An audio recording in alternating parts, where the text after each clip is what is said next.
All right, hello, ladies and gentlemen. It is the Samurai Brothers, Matthew. We are back. Obviously, we have a new episode.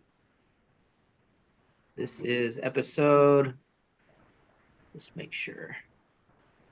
What episode are we on? It's been a while. We are on episode 45. Episode 45 of the Samurai Brothers.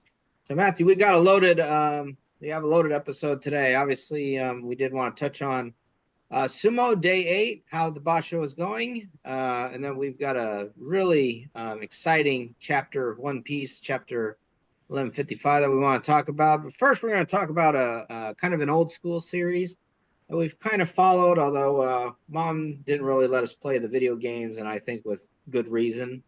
But it appears that we do have Mortal Kombat 2, the movie coming out, and this is actually, I guess, it's the second movie of the revamp part of the Mortal Kombat media franchise, and we both watched the trailer for the upcoming movie. So, Matthew, I guess we'll get right into that then. Now, one thing I did see is that they've got Carl Urban as Johnny Cash, or not Johnny Cash, Johnny Cage.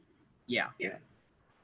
And then obviously they're bringing back, I think it's Hiroyuki Sanada, right, to play Scorpion. Yep. So in a way, we have we both watched the trailer. So Matthew, give us your insights on that since you did see the first movie as well. Okay, well, let's see. You haven't seen the first movie. No, but I've read about it. Okay? So you're not gonna be disappointed if I spoil some stuff, essentially. No, not really. Okay. And just to tell you, for a conversation we had off screen, I do think it's worth the time. It's not. It might have been nominated for like special effects or something like that for maybe the Academy Awards. Acting wise, it's not the best. Plot wise, video game movies are rarely. Yeah, I think it set some. I think it set some records for the time, but well, it was. I guess you could say it did make more money than the budget. Although with that amount of money, I would say it's a moderate success when you have to factor in all one thing you also have to remember was the pandemic. Mm-hmm. So the success, any kind of success during the pandemic was a success. Mm-hmm. So, which is another thing. This franchise, as weird as it sounds, holds a special place in my heart, specifically because of the fact that it was the first movie I got to see in a theater. It was 2021, so things were still, very pandemic-esque. I felt like I was cosplaying as Sub-Zero because I had to wear a mask, but I was able to watch it in the theaters. It was to me, it was a sign that things were slowly progressing back to normal. So, but yeah, so the whole point of the first movie that's been admitted by the director is that basically the first one was the setup. It was the pre-tournament. So you basically had the introduction to the characters and the fighting and the idea of the tournament, but it was basically the setup. A lot of people, including me, weren't exactly thrilled with the introduction of new character Cole Young. Yeah, because specifically, he's not even he's a movie-only character. Yeah, he was specifically created for the movie. Right. I mean, I like him for what he was. I don't like the fact that he took up a spot that could have been inserted for somebody else. I get like Liu Kang or someone. Liu Kang's in the movie. Yeah.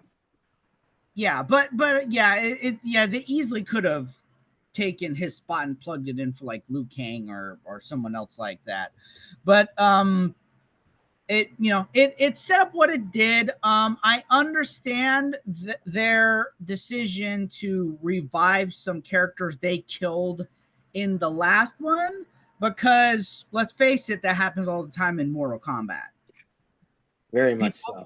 People, you wouldn't have a franchise where characters return otherwise. So, well, given that the characters in the video game series have died and come back so many times, when you've got the Netherworld where they'll get sent, after they get killed off and stuff. I mean, it's kind of here's some things I saw from the trailer. So they had, here's the matchups we did see, and most of the characters we did see.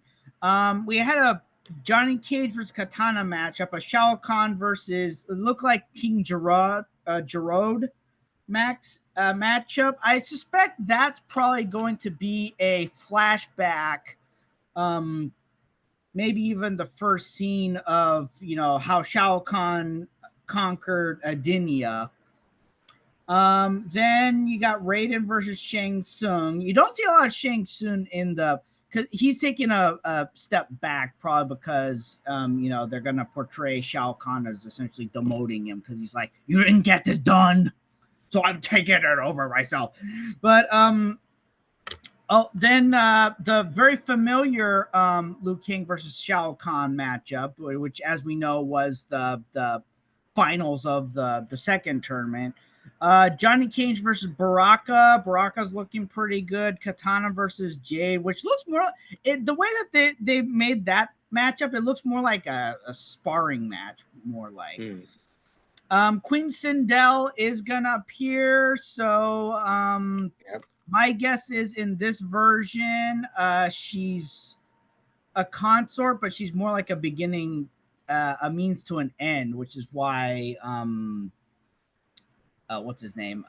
Shao Kahn's gonna enter her as one of the participants in the tournament. She's portrayed as going against Sonya, and then we see the penultimate Hanzo Hasashi versus Noobs versus Bihan, except it's Scorpion versus Noob Saibot. So and then as I said, we've seen we've got a bunch of returning characters. So here's an interesting thing. Kano is coming back. He was they showed a lot of Jax. It looks like Cole Young is going to be in it. I'm going to be perfectly honest, even though Cole Young, a lot of people weren't happy with Cole Young, I like him enough that I'm not exactly thrilled with the spoiler that I heard. Don't know if it's confirmed or not because I haven't seen it on screen. Nothing's set until it's on screen.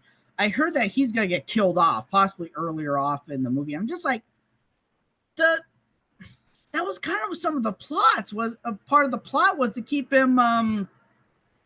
And I'm just like, why are you gonna?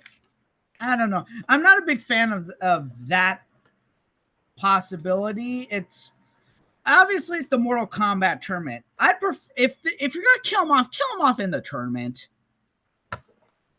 Well, yeah. So so Kano's getting revived. Bihan obviously is getting revived from Sub-Zero to Noob Saibot. I really would have liked to have seen his brother introduced as the second Sub-Zero. I mean, maybe they'll bring his brother in the third one. Okay. And then Kung Lao is going to be revived.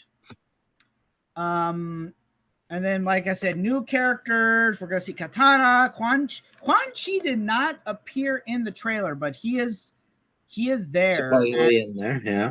Yeah, and that would explain the revival because he's a necromancer, so he can revive people. Well, with that being said, I think it'll probably be interesting to see how it goes. I mean, obviously they were aiming for the star power. I do like the version of Johnny Cage that they're portraying where he's Carl Urban, I'd say, is not a washed up action star right now, but but there's been times in his career, and I'm sure there's been times he's not the only one who represents this. I'm sure other action stars have gone through this. I can Not John. John Claude Van Damme was, I think, was going through a phase in his life where he was kind of, in between. But he's portraying this washed up action star who's kind of just surviving at this point, is kind of off of the coattails of his former glory, and then he's getting suckered into this life or death tournament, and it's just like, well, if you don't, and he's being portrayed as reluctant, but in the trailer, but it's like, if you don't, this is gonna come for you one way or the other. If you don't fight, and if you don't fight, then Earthrealm could lose, and they're gonna come for you anyways. Maybe not you specifically, but they're gonna come for Earth. So it's like, this is big. It's like a lot's at stake. The freedom of Earthrealm is at stake. So we've got let's see, it's July, September, October. Yep. I'm surprised that they waited so long for a trailer, because I've known movies that, I think the Star Wars movies had 6-month out trailers. I'm surprised they waited as long as they did to drop this trailer. Yeah, so it should be interesting to see. Obviously, it'll be interesting to see. So the anticipation will be high. Well, Mortal Kombat 2 will come out in theaters on October 24th, 2025. So I'm sure you'll provide us an analysis of that when it comes out. Yes, just depends on if we want to do spoilers or not. But yep, it's looking good so far. Okay. Well, with that being said, we're going to move into the Nagoya Basho Day 8, and no clear leader. No, it's been purely chaotic since day one. I would say it's been a complete 180 from what we envisioned, what we thought would go down after day one was completed. Obviously, last time we talked, Hoshoryu won his first match. Onosato kind of got the shakes off a bit. But now what we're looking at is Hoshoryu, after that, dropped 3 straight matches. As it turns out, he had aggravated an old injury prior to the Basho and was trying to do his best on that. And so he ended up pulling out. He's now, 2 for 3 in terms of Basho at Yokozuna, where he's had to pull out because of an injury. So, although it just amazes me how he got to Yokozuna, and he seems to be more fragile now. I mean, granted, he did have Yusho where he got injuries, but for the most part, he was able to stay injury free and was able to perform consistently. So I don't know what happened with him getting to Yokozuna of all of a sudden being fragile. Yeah, so we'll have to see how that goes, during the break, see what he does, and then on the flip side, and then we have Takeru Fuji, who's in some kind of a funk. Yeah, I know that he seems to have injured his pec muscle or something, his right arm, on, I think that's the bicep. But yeah, the bicep. So he's hurt himself pretty good. But his losses since then, if you look at them, they're not related to the bicep. I would say though, if I was him, I'd probably, if he gets one more win, because obviously a 4-11 result, if he were to pull out now, would drop him pretty significant. But if he got one more win, he could cushion his fall down, because I don't see, unless somehow he really puts out grit and a miracle, I don't see him getting a Kachikoshi. He'd probably be better getting one more win and then pulling out, because a 5-10 looks reasonably better than a 4-11. But hey, I don't know what he's got going on in his head, so I can't say for certain. But it's interesting because we have, let me see here. We have how many people so far? We have 4 people. 7-1s and 6-6-2. Yeah, we've got 4 people at 7-1, 6 people at 6-2, and it's realistically anybody's tournament at this point. I made a comment because Kirishima is one of the wrestlers at 7-1 on the leaderboard. I made a comment on the sumo forum that I think he's probably the dark horse to win the Yusho. I think just with how he's been wrestling and stuff. Yeah, he did have that one loss to Aonishiki, which Aonishiki continues to impress. I think he's definitely a shoe-in for getting into the Sanyaku because especially he is the front runner. You're gonna have Odaisho. He's gonna be falling down, obviously. But if Kirishima does, supposedly if he gets to 13 wins, he'd probably be looking at a promotion back to Ozeki. I thought he needs to get to 14 to make that 14 would get 33, but they made exceptions for 32 in the past, especially if you win the Yusho. Like if he were to win the Yusho if he were to win the Yusho with a 13-2, I think he's in. Because that's just he's been having a, to me, I think he's been having a phenomenal Basho so far. He's gotten into that groove again from when he was making his Ozeki drive the first time. And you're mentioning Aonishiki. It's like Kirishima might be the dark horse to win the tournament, but Aonishiki was my goodness, yeah, the dark horse overall. It's like they threw him in to Sanyaku they threw him into because he is the top of the Maegashira. So naturally he'd be going against all the Sanyaku. Yeah, in his first 7 matches, so basically his first week, he had to face all the competing Sanyaku, both Yokozuna at the time, one Ozeki, 2 Sekiwake, and 2 Komusubi. And he went 5-2. Yeah, he's done with the Sanyaku. Yeah, he has a very good road. Yeah, compared to everyone else. He's proven at 21 that he's ready to hang with these guys. He's like he is the future. It's like of all the guys we've talked about in the past who are the future of the sport, and we've definitely been proven right in terms of like Ono Sato. But him more than anybody else is the future of the sport. Yeah. Onishiki, he's got tech. It's like he's got the drive. He's got the technique. He's got it. Yeah. He's going in there and he's proving that he's he can hang with the best and that he can beat the best.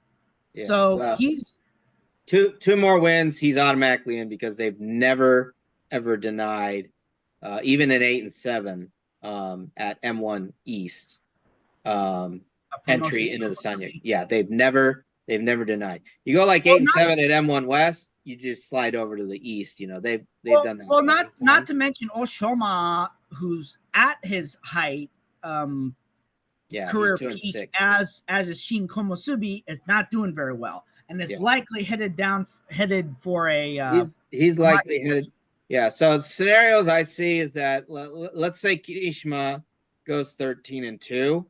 I think at a 13-2, I think even without the Yusho though, if it's like a junior Yusho, I think they could still promote because they probably want a second Ozeki soon. So I could see them promoting. So they're going to want to balance Banzuke. So they're going to want 2 Yokozuna. They're going to want 2 Ozeki. And the way they balanced the Banzuke this time around was to have 3 Sekiwake. Yeah. In a way, that's what they've done. So I think if that's the case, and the fact of the matter is, Daisho's fallen out completely. Yeah, Daisho's fallen out. We still haven't seen how Wata Takakage is doing. Takayasu is currently. Takayasu is actually doing really good. Yeah, he's definitely capitalizing on that grace. That grace. That side demotion. Yeah, he's definitely capitalizing. I think we're probably going to see him at Sekiwake next Basho. I mean, depending on how he does. If there's another opening that happens in the Sekiwake ranks, he'll be the one. And it's gonna depend on what happens with Watataka Kage, though, because Watataka Kage is not. because he's still not safe yet. Yeah, he's still struggling. I mean, Yeah. what? I mean, is he at 4-4 right now? 4-4. Yeah, so he's He's got a ways to go. I mean, theoretically, how many of the Sanyaku has he faced so far? Let me see here. Yeah, I think he still hasn't. So he still has yet to go against Kirishi. He's gone against Komasu. So he has yet to go against Kirishima, Kotozakura, and Onosato. Yeah, so that's Although I will say, if you haven't watched Day 8 yet, I've watched Day 8. That was my favorite match of the day, with that Uchari win against Kimboza. Without a doubt. That was I'd say something like that. He came back. If you include that last, if you include that last maneuver, he came back twice and literally gripped victory from the jaws of defeat. I'd say so. With that being said, I think there's still hope that he can get a Kachikoshi at least and maintain Sekiwake. So yeah, so if he does, so it's gonna depend, but he could theoretically get Sekiwake. Takayasu is probably gonna get promoted to Sekiwake. So those would be the two Sekiwake. And so I'm not sure who else is doing well in those I'm sure someone is. We can kind of get into that, but before we get into the other leaders, I kind of want to go over Onosato, and he's 6-2 right now. I would say that both his losses, I look at them and it's like he clashes with his opponents and then he just pulls. It looks like he tries to do something that I'm gonna be perfectly honest. He makes the same mistake that our teammate Luis had a tendency to. Well, and so this is kind of one of those things, and we'll see how Kisen Osato gets Onosato to adjust the current Nishonoseki Oyakata, because obviously that's something that needs to be fixed if he's wanting to. Because he has no problem going forward, but then somehow when he matches up against someone who kind of stops him at the tachiai and then he pulls, which now it's been a couple of costly mistakes because he's given us two Kimboshi now. So with that being said, so I don't know, he'll be okay. I think if he can finish 10-5, 11-4, I think that's a pretty respectable way to at least finish the Basho as a Shino. Talking about other leaders. So I'd like to get into because I kind of have an order I want to discuss about him. So you got Ichi Yamamoto, who's having a surprise Basho.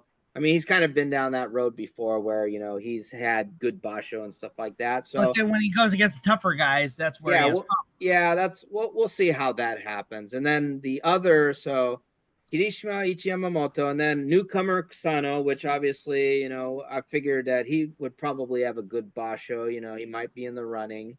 We'll see how that goes, because again, he's gonna face the upper guys. They're gonna start matching him up against the Sanyaku. But the one guy I want to give a shout out to on the 7-1 leaderboard is the Iron Man of sumo right now, the 40-year-old Tamawashi.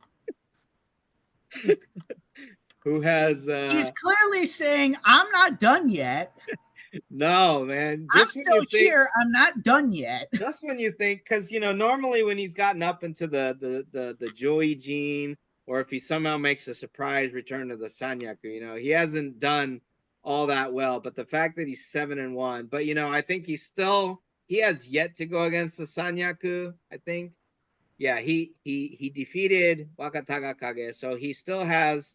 So I have no doubt that they will probably match him up against the Komusubi, and probably Kirishima and Kotozakura. Onosato, I don't know. They might give him to him. they could match him up against Kusano or Ichiyamamoto too. You know, those are other matches that they'll probably, you know, try to start dwindling down the leaderboard. But I think, you know, just the fact that he can continue to do this, man, I'm always impressed with the Iron Man of sumo. Yeah, he clearly still has it. Where with at 40, he halfway through he's on the leaderboard. Well, yeah, we'll definitely see. He's proving that. Age I'm, is a I mean, age is just a who number. knows if he wins another tournament again? But he's Well, he's definitely got 2 on the board. yeah, but he's definitely proving that he's not to be underestimated by anybody. So with that being said, I'd say, Matthew, with how the field has sorted out so far, I think I think we have enough information on us to predict who you and I both think will win the U show. So I'm going to go ahead and I'm going to go and say I think Kirishima is going to win the tournament, and I think that it will culminate in him returning to Ozeki, becoming the third person to drop down and have to had done the whole process again. I think that he's going to do it. That's my prediction. So your prediction for who is going to win the U show? I think it's gonna be Onosato. I think he's gonna adjust. I'm going to say that there's a strong possibility that Kirishima might get a junior show and again might get elevated. I'm also not counting out Aonishiki because he's proven that he's got probably one of the easier paths going forward for the rest of the tournament because he faced all the Sanyaku. So it's possible that he could go all the way down and force a playoff. Okay. So Kirishima for myself and Onosato for Matthew. And obviously, although that won't count, an honorable mention to Aonishiki. Yeah. Okay. Well, that being said, yeah, we will discuss this in full length next week when day 15 is wrapped up for the Nagoya Basho. So with that being said, Matthew, our last topic of this episode is none other than chapter 1155.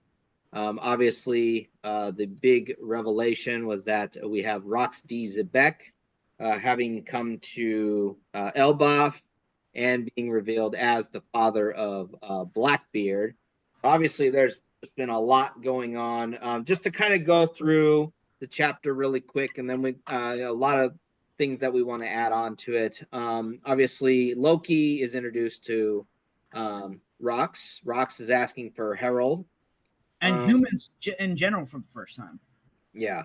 And obviously, so what Rox is going to do is he's going to ask, he's actually telling Loki to contact Herald. And the way that he says is that tell him that Loki has been gravely wounded. Loki obviously kind of looks at Rox as being a puny human and attacks him, but Rox, on the other hand, gets a hit in on Loki. And one of the find out that he carries a sword. Yeah, he is a sword user, and apparently also very powerful sword user. Comparing and his it looks like it. And then they show on the flashback in Murray Joie, he can use Conqueror's Hockey. Yeah, so this is really interesting how this thing is going. So one thing we see is that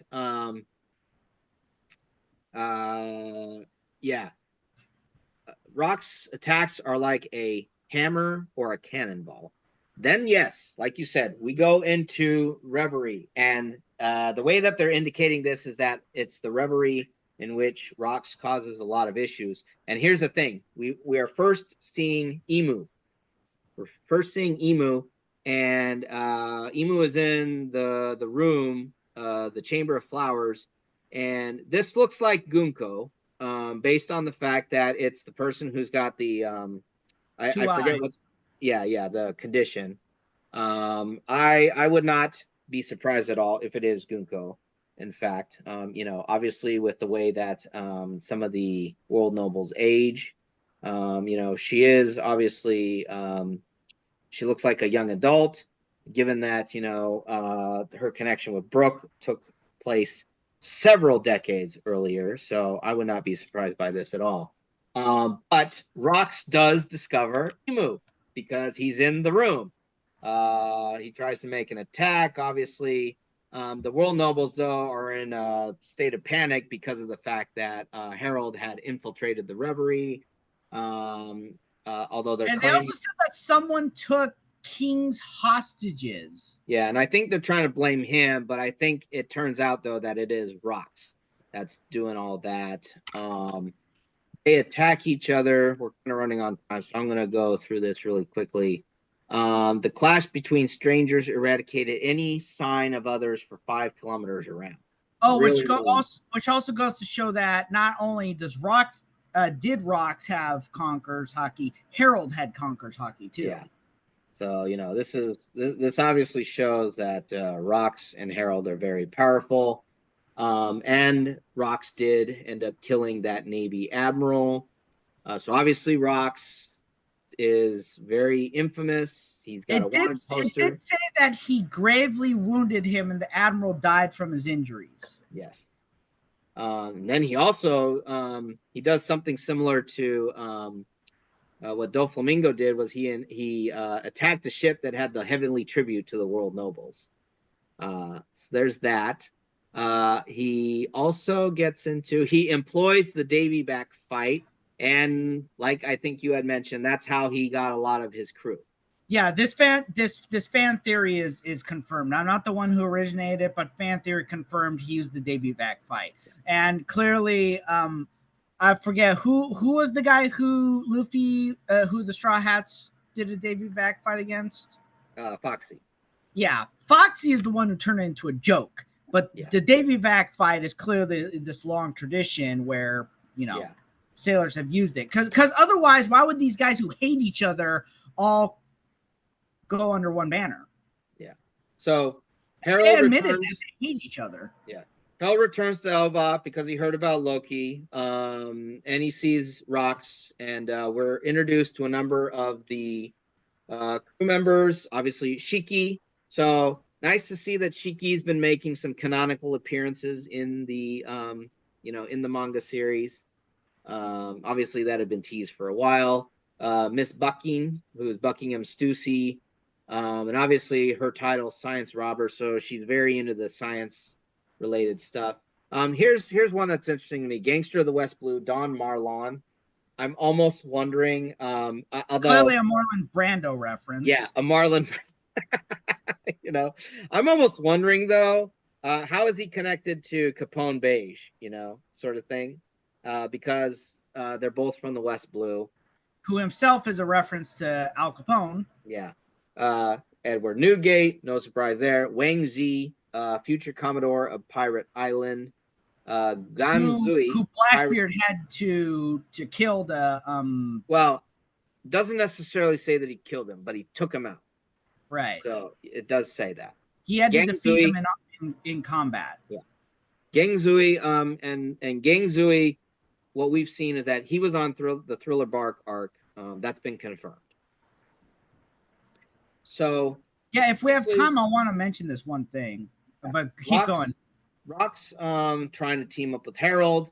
Loki, when he's overhearing the conversation, that's changing his outlook on life. And so we get to the end of Rock's finally carried out his plan. The formidable lineup that joined him caused the world to quake with terror. So that's the end of the chapter. So there's another thing I want to mention, but Matthew, you go first. We have about 4 minutes left. Yeah. So in an SBS, what's his name? And we'd gotten hints of this, but it's confirmed in an SBS. Oda did confirm that another one of his one-shot characters from the Wanted series, anthology, Gil Baster, who in story had a bounty of just under $1 billion, which makes him pretty respectable. $1 billion, although the currency, it looked like it said Zenny, I think, which was a reference to Dragon Ball. So I'm not sure how it's all working out, but it may have been retro. Unless it says otherwise, we have to just assume that the exchange rate's going to be So go ahead. Zenny for Barry. Yeah. So but yeah, Gil Baster, who was in kind of this proto-Western. It's like it's a mix similar to how One Piece has similar technology to ours, but is kind of has other technology, blah blah blah blah blah. Yeah, he is confirmed to have been part of not just the One Piece universe, but one of the Rocks pirates. And not only that, he was also confirmed to be one of the zombies on Thriller Bark with 4 arms. So that really begs the question if, so that's 2 of the anthology chapters from the Wanted book. Which I think, I'm going to be honest, so Gyuma, even though his body was desecrated, Gyuma, as I see it, had a happy ending. It's like he left after that, the story in the Wanted anthology, and he went and became a hero on what's it called, on Wano, to the point where they wanted his sword more than anything else. But Gil Baster sounds like he had kind of I liked him as a character in that Wanted story, and it sounds like for some reason he went downhill, ended up with the Rocks pirates, and had kind of a sad ending at God Valley. So one thing I want to say in closing, there's 2 things I want to say. It'll be interesting to see future possible character, because in the part where Rocks tries to attack Emu, there's a footnote that says the man described himself as a worshiper of Davy Jones. So it's like that means that we've got Davy Jones as being a possible character, or at least in the mythology of One Piece. I think that means as like a sea god or something like that. Yeah, I don't know. That's gonna be interesting. Another thing that, and actually, I think I'll probably leave this for a future episode, where YouTuber O'Hara gave a theory about Thriller Bark, and what it actually might be. So I'll leave that for a future episode. Because we don't know when the next chapter is, so maybe we'll have time next week to discuss that as kind of filling in content. Yeah. So look forward to that, everyone. But yeah, I think I like how they've really, Oda's really building up Rocks. The fact that he actually knew about Emu. So this really, I can see now why the world government would not want anyone to know about it. So I think we're going to see a lot more of him. Yeah, because he accomplished the one thing. They said he accomplished the one thing that no one else did. While what's his name? While I forgot who's. Why am I drawing a blank on the brother? Who inherited Ace's will? Sorry. Sabo. Yeah. Well, Sabo infiltrated and at the throne room. People had been to the throne room before. Rocks was the only one who infiltrated the Chamber of Flowers. Yeah, the Chamber of Flowers, and saw Emu there. With that being said, thank you everyone for tuning in today, and we're going to see you next week. End of Nagoya Basho. We'll see how that goes.